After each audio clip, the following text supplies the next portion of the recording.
आप देख रहे हैं सिटी 24 न्यूज़ चैनल।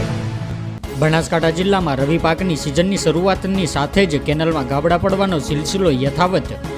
વાવ તાલુકાના વાવડી અને માલસણની વાવડી બ્રાન્ચની માઇનોર કેનાલમાં એક જ દિવસમાં 3 જગ્યાએ ગાબડા પડ્યા. રાત્રિના સમયમાં 3 જગ્યાએ ગાબડા પડતા ખેડૂતોના ખેતરમાં અને રસ્તા ઉપર પાણી ભરાયા. રવિ પાક માટે પાણી છોડ્યાને એક જ દિવસ થયો છે ત્યારે નર્મદા વિભાગના અધિકારીઓની ખુલ્લી પોલ. નર્મદા વિભાગની ઘોર બેદરકારીને કારણે અવારનવાર કેનાલોમાં ગાબડા પડે છે. રવિ પાકની વાવણી પહેલાં જ ખેડૂતોને નુકસાન ભોગવવાનો વારો આવ્યો. કાલે મીડિયામાં આ કેનાલના ગાબડાઓનો અહેવાલ રજૂ કરાયો હતો, પરંતુ આજે કેનાલમાં 3 ગાબડા વધુ પડ્યા. વાવડી માલસણ માઇનોર કેનાલમાં કાલે બધા ખેડૂતોએ જાતે જઈને થોડા દિવસ સાફ સફાઈ કરી અને પાણી થોડું છોડાવ્યું હતું.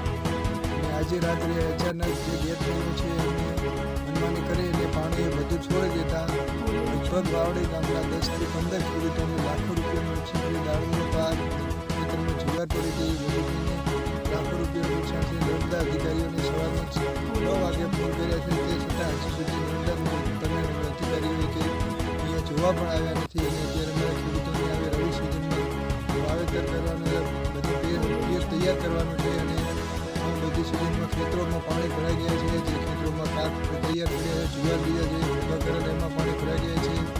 અને આવું બધું બહુ મોટા પાયે નુકસાન થયું છે. છતાં પણ નર્મદા અધિકારીઓને કંઈ આંખ પણ પડતી નથી. અને ભ્રષ્ટાચારના ગાબડા પડ્યા છે. એક નહીં પણ 10 જગ્યાએ ભ્રષ્ટાચારના ગાબડા પડ્યા છે આ પ્રોજેક્ટમાં. અને ખૂબ જ ખરાબ ગુણવત્તાનું કામ થયું છે. એટલે આવી રીતે સરકારશ્રીને વિનંતી કરીએ કે આવા અધિકારીઓને કંઈક ને કંઈક કાર્યવાહી કરે.